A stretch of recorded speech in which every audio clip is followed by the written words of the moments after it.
ka-warriors! Magandang araw! Another video for today.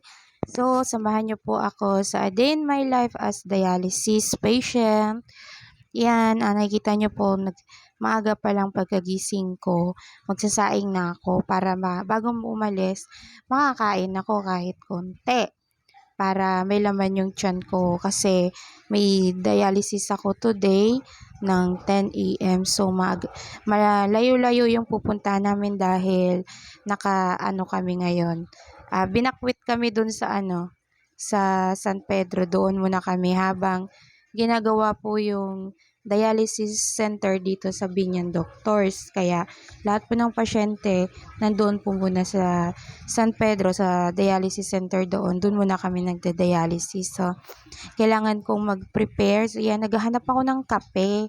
Oo, kailangan ko magkape para medyo maano kasi yung sikmura ko. Gusto ko ng mainit-init. So, maghahanap muna ako. Ayan, pagkasalang ko ng sinaing, habang niluluto yung sinaing, mag-exercise po muna tayo sa labas. Yan.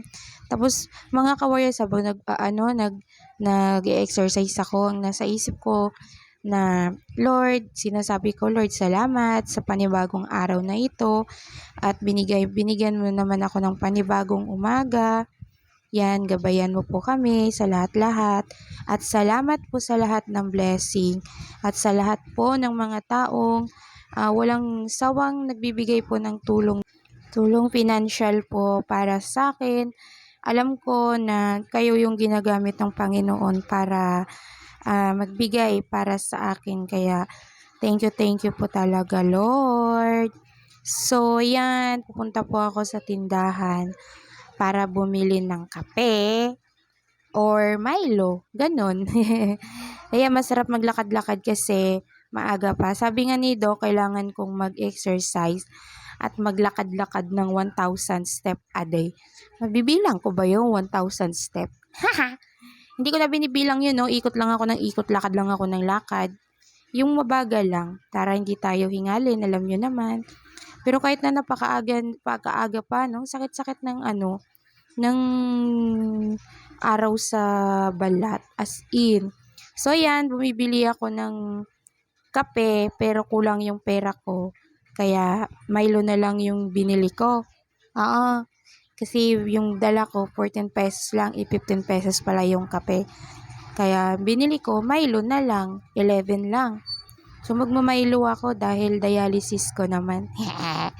So, yan, pauwi na po ako, mga kawaryo. Ang ganda, oh. Daming bulaklak. Diba?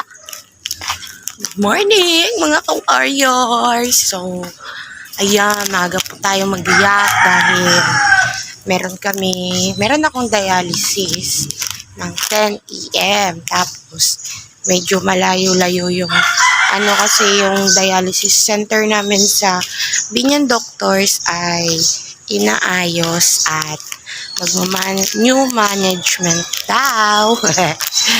So, doon muna kami binakwet sa San Pedro, kaya malayo.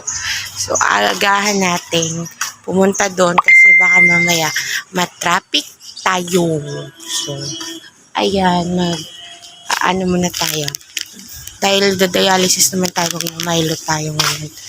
Tapos kakain, tapos maliligo. Yan na. Tapos lalayas na tayo.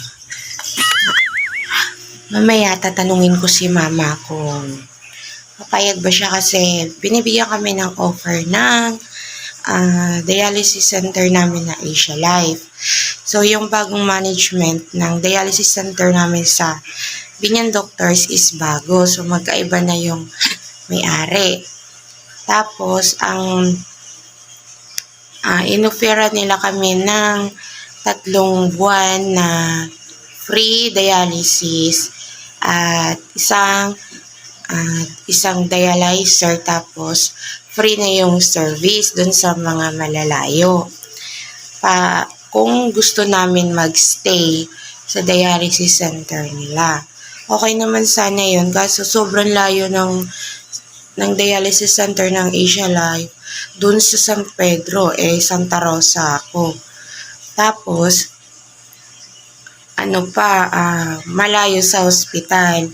Yung clinic, dialysis center sa Binyan Doctors, nasa loob ng ospital. Kasi nasa Binyan Doctors. So, tatanungin ko si mama kung papayag siya na mag-i-stay ako doon. Kasi syempre tatanungin kami. So, hindi ako makapag-decide kasi syempre, hindi naman pwedeng ako lang yung mag-decide. Kasi sila naman yung nagbibigay sa akin ng pang-dialysis, pamasahe, ganun lahat. So, kailangan kong tanungin si mama mamaya. Tapos, sa akin naman, okay naman yun. Malaking luwag yun sa amin kung tutuusin kasi 3 buwan. Pero napag-iisip ko rin na hindi sa malayo, pag in case of emergency, malayo din sa ospital. So, tatanungin ko yung nanay ko mamaya, natutulog pa. Ayun no. Oh.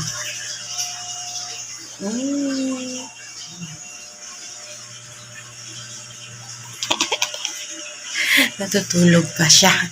So, ayan, nagsaing na ako, tapos nagitin ng tubig, magmamaylo ako, tapos maliligo na ako para maaga ako makaalis.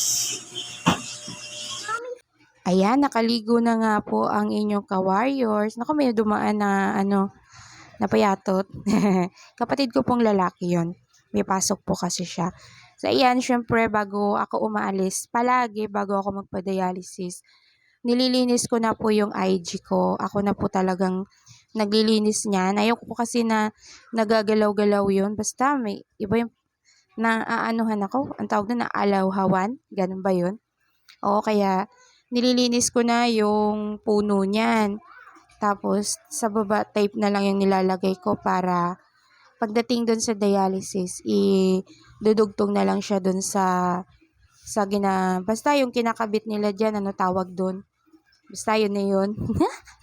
Siyempre, naman tayo, tingin-tingin tayo sa salamin para magmukha tayong tao.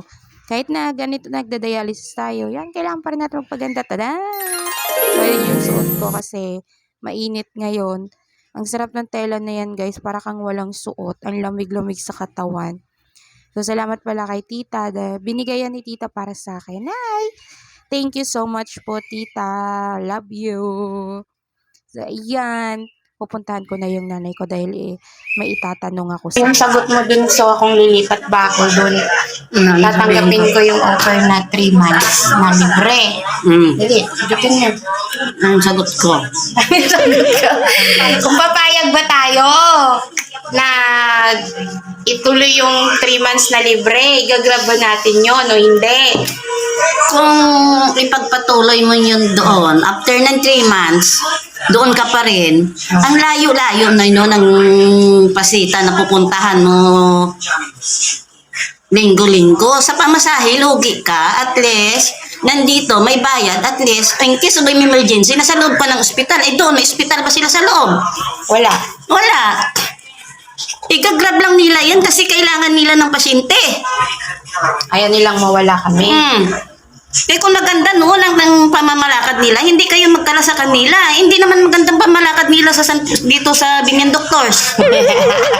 Noon pa, nirereklamo ang mga masining nyo, ang mga upuan ninyo na masakit na sa puwit ng pasyente, hindi nyo nga inaksyonan. Namatay na yun ang mga nagreklamo. Hanggang ngayon, hindi yun inaksyonan. Hanggang ngayon, wala pa palit. Pag pinalitan yung doon kami sa bagong may-ari ng dialysis center namin, lahat bago. Yung machine, upuan, mga TV, aircon, lahat bago. Kaya, Wala naman yan bago kung maganda ang pamamalakad eh. Hindi eh. Reklamo ng reklamo ng pasyente, hindi yun inaaksyonan. oo nga. Kagaya na nangyari na naman dyan sa Pasita. Wala kayo ng mga water dyan sa mga machine nyo. Idadialysis yun ang nawala ng pasyente. machine. Oh. Kung hindi si Ate Rosit, I-offer lang yan nila para mag-grab ninyo ang opportunity nila na ino-offer sa inyo. Pero pagdating ng panahon, wala yan. Nga pa rin kayo. Kaya kahit may bayad, doon ka na lang sa may bayad, at least naasikaso kayo. Oo nga, doon na lang tayo may bayad. Kahit wala tayong pambayad. Kahit ang bayad, at least mautang. Mautang ang binyang doktor. Kaya alis na ako. Bye!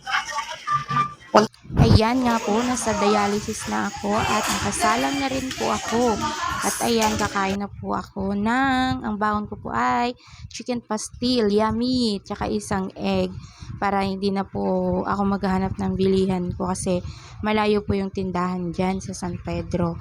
Ayan, kumakain po ako ng chicken pastil at dyan po sa nakasalang na po ako. Hindi ko na po na-videohan yung papunta ako.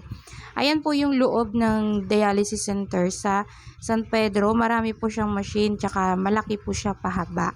Hindi ko lang alam kung ilan po talaga yung machine dyan. Hindi ko natanda. So, ayan. Pauwi na po ako. Yung sinakyan ko po ay e-jeep dahil pag nag-jeep po ako ay sobrang init. So, nag-e-jeep na lang po ako kasi at least hindi na ako yuyuko at aircon. Maalwan po pag e-jeep yung sasakyan ko kasi malamig. Sa jeep kasi mainit. Ayan lang po mga ka-warriors. Please subscribe and like, comment po. Bye-bye!